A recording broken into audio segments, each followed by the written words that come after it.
you all po. So now, as we officially start to announce our new model, first of all, I would like to thank you po. Maraming salamat for sharing your time with us today as we officially discuss and introduce our newest lineup to our Hatasu.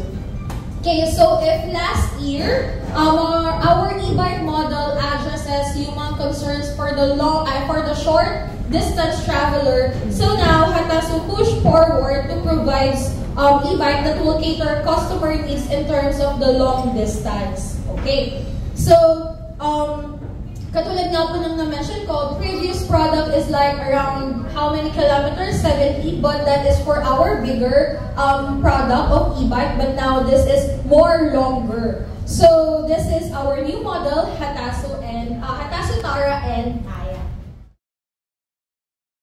So starting at the price of 54,990, Tara is engineered and to allow our user to go for a longer distance travel. So this Tara is equipped and powered with 1,500 watts motor, so bigger comparing before, and also upgraded battery of 72 voltage and 32 ampere. The controller also is a smart controller, a sine wave controller that also will surely let you power up and travel more.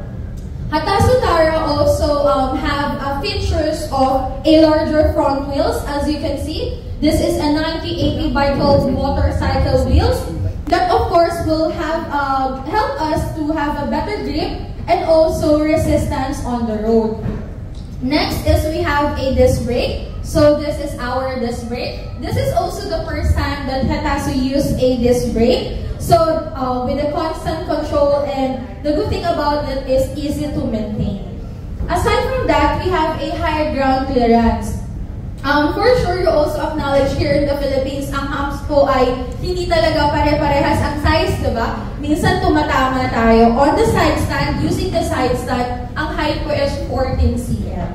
Yan, talagang safe naman po yung undercarriage natin if ever that we will going to travel.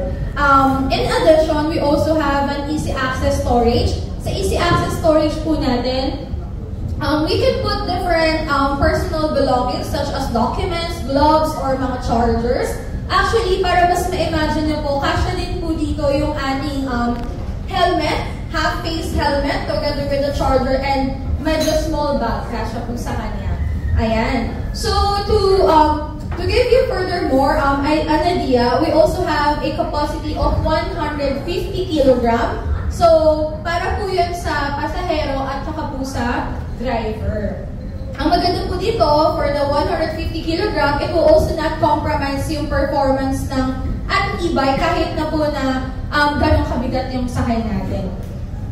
Kung mapapansin niyo po, actually, the looks of Tara and yung pagka-shiny niya, it's because of a high-graded quality plastic that we are using. So we call it ABS plastic. That is also good in terms of the resistance sa heat and chemical. Ayan. So, okay po ba yung performance? Yung narinig natin features?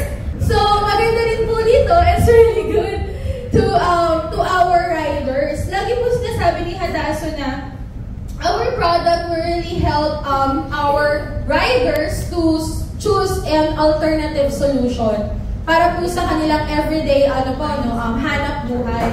So this is really good for the joyriders, fast riders, even yung ating pong mga food riders, yan.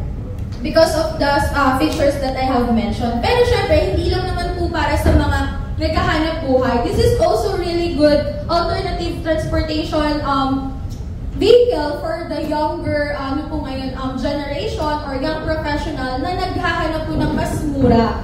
Because now, alam naman natin, the motorcycle price is really high. So again, this is only 54,990.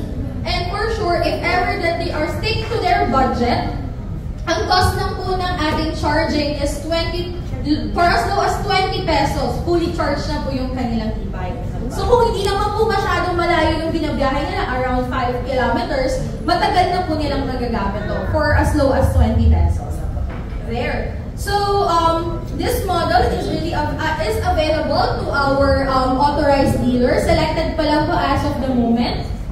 We have it on Cell City, M-Core, Motor Central, Save and Earn, and every time that our client will purchase Hatasu Tara, pwede po sila makakuha ng freebie set na ang laman ay helmet, t-shirt, time socket, arm sleeve, dahil po napakainit talaga ngayon, and of course, Hatasu keychain. Ayan.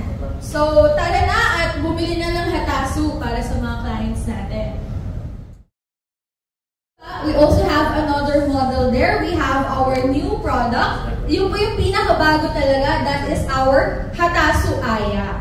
Okay, so with the stunning feature of aesthetic design, nakita nyo naman po, talagang yung design is really aesthetic, classic yung design niya. It also have a optimized performance, and this is also safe and stable. So, of course, speaking of the design, it will surely gives you a ride well and looks good performance that will definitely be perfect for our younger consumers. That is very aesthetic and also trendy. Yan naman po yung mga gusto ng mga younger clients natin.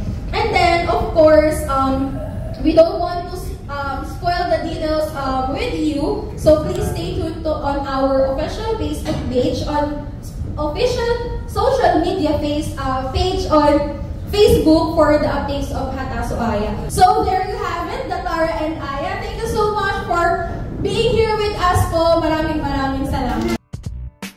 Please share, like and click to subscribe to megabytes.com.ph.